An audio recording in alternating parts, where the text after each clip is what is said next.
Quality and affordable childcare can be difficult to find in Iowa. Advocates want to work with lawmakers to find some solutions. The Iowa Child Care Coalition Day on the Hill is coming up at the state capitol. It's a chance for Iowans to share their stories and needs with lawmakers. Here to tell us all about it is Jillian Herink. She's with the Iowa Association for the Education of Young Children, Iowa AEYC. Thanks for being here today. Absolutely. Thank you so much for inviting me. So give us sort of the condensed version about what AEYC does and about the Child Care Coalition. Yeah, so Iowa AEYC mostly supports people who work in early childhood education and more often those who work in child care. So we support them with scholarships to continue their education. We support them with stipends to keep them incentivized to stay working in childcare, and we have a team that works on a consultation basis to help alleviate some of the stress and help them with best practices. So what is the coalition then made up? A variety of groups?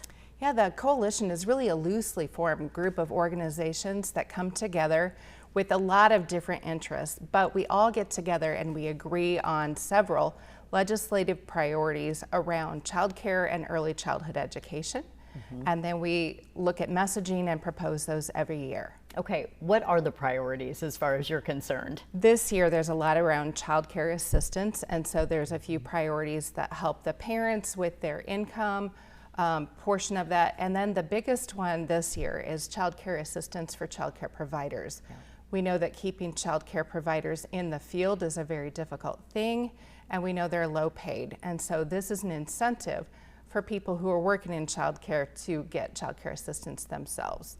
I should let people know you and I have talked about this at length because I have this special report coming up next week. But let's just take a 30,000 foot view here and tell people what a huge issue this is. I mean, I was stunned when you told me the high percentage of people who work in this field who they themselves need assistance just to make ends meet.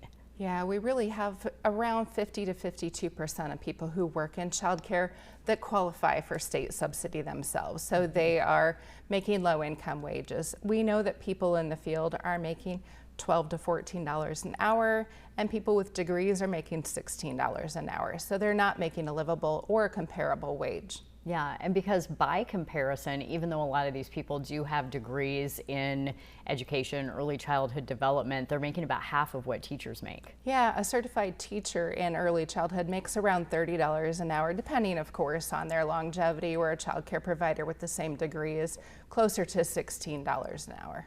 You also talked to me about return on investment. So I'm sure this is one of the things that you say constantly to lawmakers about what we get back as a society if we invest in this. There are huge numbers from economists. The worst data that I hear is a $1 to $7. So for every $1 invested in early childhood education, there's $7 returned. And that's tax savings. That is less unemployment, less incarceration, less health issues, less trauma, and those things that cost us money. Yeah, and then the best is something like for every $1 we invest, we essentially get $14 back. It is, it is.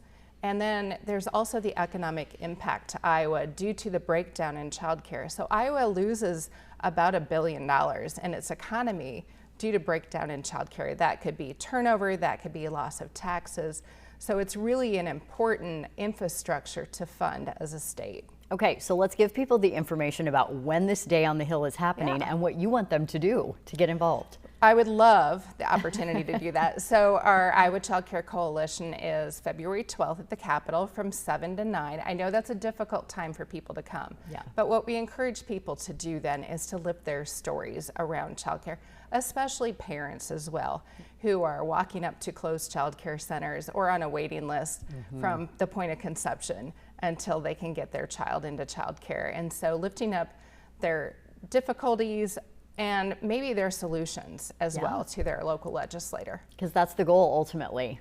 It is. Figuring out how to make the situation better. Okay, Jillian, thanks so much for being here today. We appreciate your work. You see this website on your screen and it has a whole host of resources for people, so check that out and we'll be right back.